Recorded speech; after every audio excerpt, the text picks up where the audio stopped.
What's up, GT gang? Welcome back to the channel, and check it out. Your boy got some merch. If you guys are interested in this, let me know. It's not really public yet, I guess, but I had some a local order sent in, and I sold like 33 shirts. So I'm super excited about that. But that being said, guys, we have the B1, K1, and K2 that I go through today. I totally didn't realize that I went in depth as much as I did because I recorded this videos back in December, I think. So I actually went way more in depth than I thought, so that's beneficial to you guys. So check out the video. We're gonna do another part 3 because I have 18 more minutes of footage that needs to be edited and put in, so it'll probably be enough for one video. I'll talk about that at the end. See you guys at the end. Enjoy the video. Okay, so now we have our B1 clutch assembly. That's what this is. It's right on the bell housing. It's attached to the pump. We're not removing that on my application because I don't need to. The kit that I have doesn't have it, so I don't see the point in actually taking this apart. It was a good running transmission. We're just going to replace what we have to replace. So right off the jump, you'll see you have the snap ring. Remove that. So we're going to flip this upside down.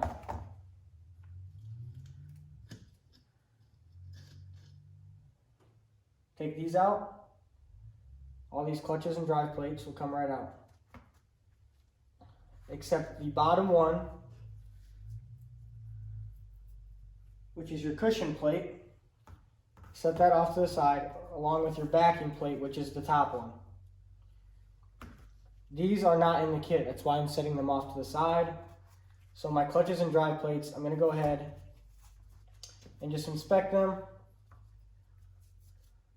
upside down. Since the snap ring is upside down already, the orientation stays the same. So quick once over. Look for excessive wear. Just anything that just is out of the ordinary.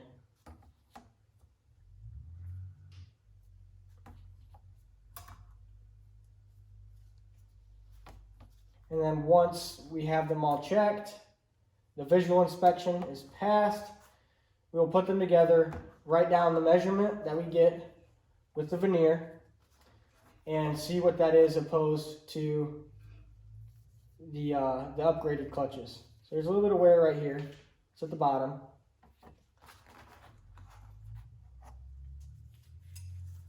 So now this is right side up. I'm going to set this cushion plate back in, and I'll have this is orientated top up. So we'll leave this here with the snap ring. I'm going to take the veneer, zeroed, put them together.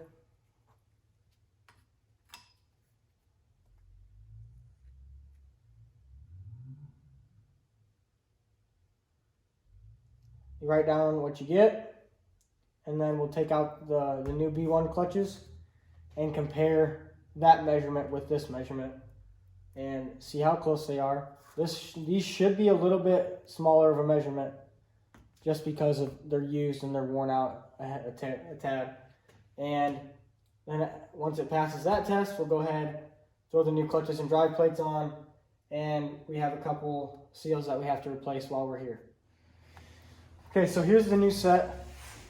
If you get the same kit as me,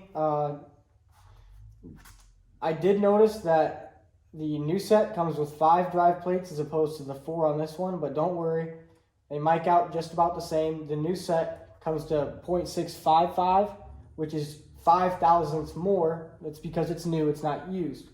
So maybe with the upgraded kit, the 5 drive plates makes it that much stronger. I'm not sure the reasoning behind that, but they mic out just about the same. We're going to go ahead and throw them in one at a time and then put on our backing plate with the retaining ring. And then we'll move on to the seals on the K1 clutch assembly.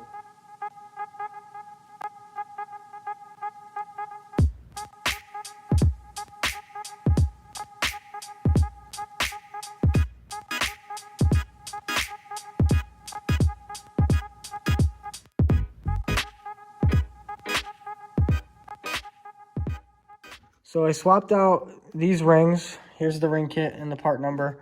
They are right here. All you have to do is take a pic to them and just make sure that the chamfer lines up on either one. It's about as simple as it gets. I didn't feel like I had to go over it because it is pretty simple. I guess we'll move on to the next step. Okay, everybody, as you can see,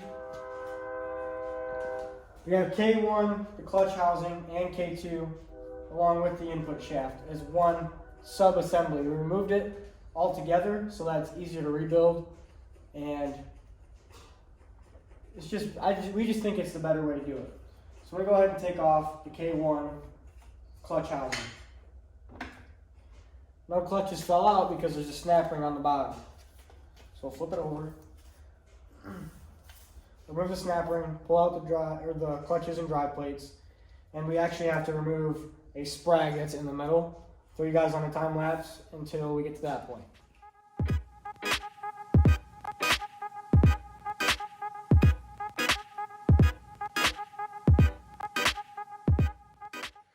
All right, everybody, so here is that sprag.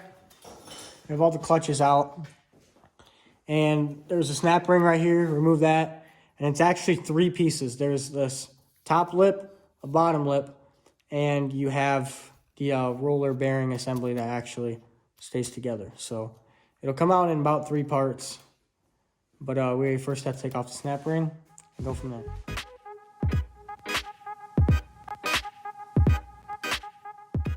Okay, so obviously the clutches, drive plates, etc., the sprag, it's out. So now you have to remove the piston. Here's the new piston. So based off of looking at this, we saw that, and obviously here's the exploded view. So we know that there's a snap ring down here. We ended up having to weld up some key stock to some key stock, push this down because it is a spring under here, and you'll be able to remove the snap ring.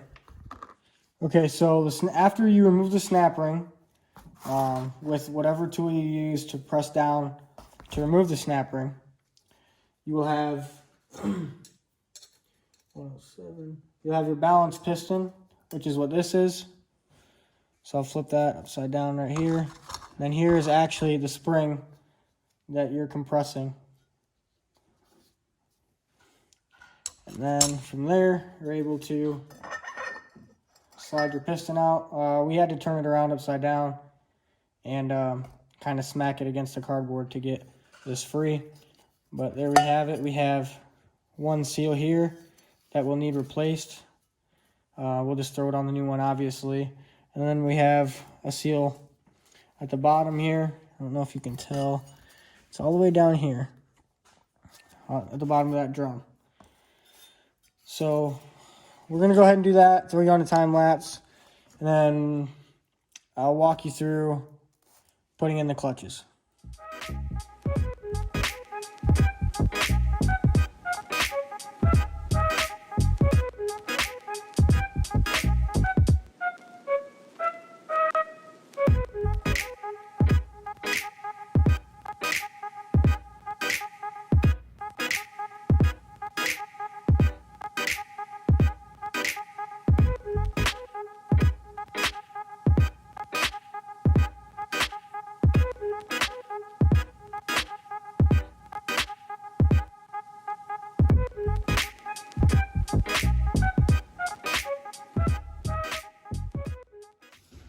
All right, so now that this entire assembly is put back together, we're going to check the sprags, make sure that they're identical.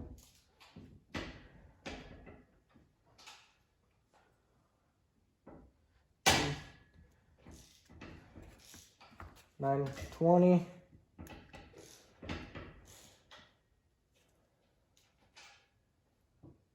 Just about $9.20. Yep, $9.20.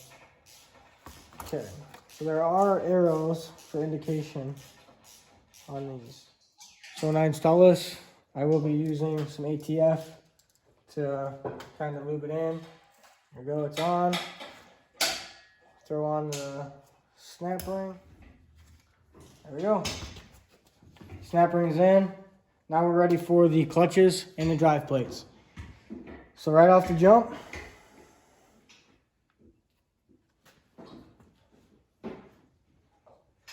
we have our cushion plate. Wipe her down. Get all the dirt off. Yep. And there is an orientation that it does go. If you laid them out upside down or the same way you took them off, it makes it a lot easier. That's why I do that.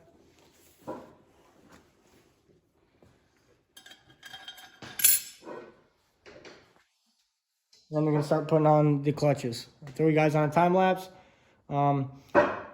At some point, the clutches and drive plates, it's just repetition. So after you know how to do them once, you can apply that to the other ones.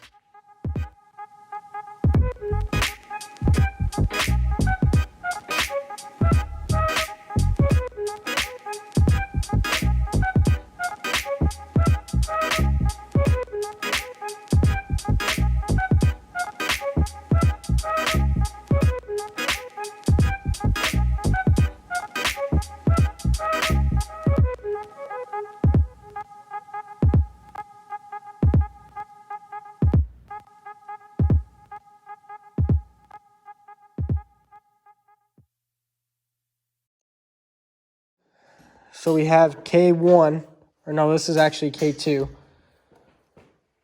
torn apart. And here's the sealing kit, the sealing ring kit. 3 of these will get used right here. Just take those out really quick and flip it back over, install the new clutches, and off we go.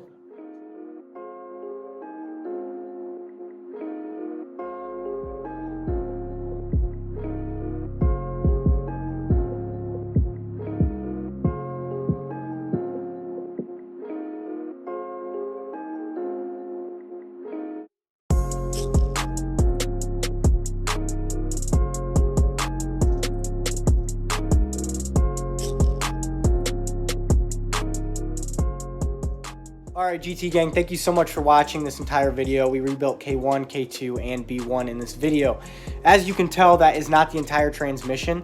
So from here, we have to rebuild the planetary gear sets. We're not actually replacing gears, but there are seals and such that need replaced. And we have B2, and I think some other clutches and drive plates are getting replaced too. So stay tuned for the next video. I have about 18 more minutes of footage that needs to go into another video, so it could possibly be another 2 parts, but I'm thinking it could only be a part 3. So stay tuned for that, guys. I will be editing more videos. I have to upload a video on Sam's catch can install on his Jeep, as well as I picked up my block. So I know I've been talking about me picking up my block and a very expensive part that I got for the Charger. So stay tuned, guys. Just bear with me. I have pretty much getting nowhere with my head, so just stay tuned, and I'll give you guys as much updates as I possibly can. See you next time. Peace.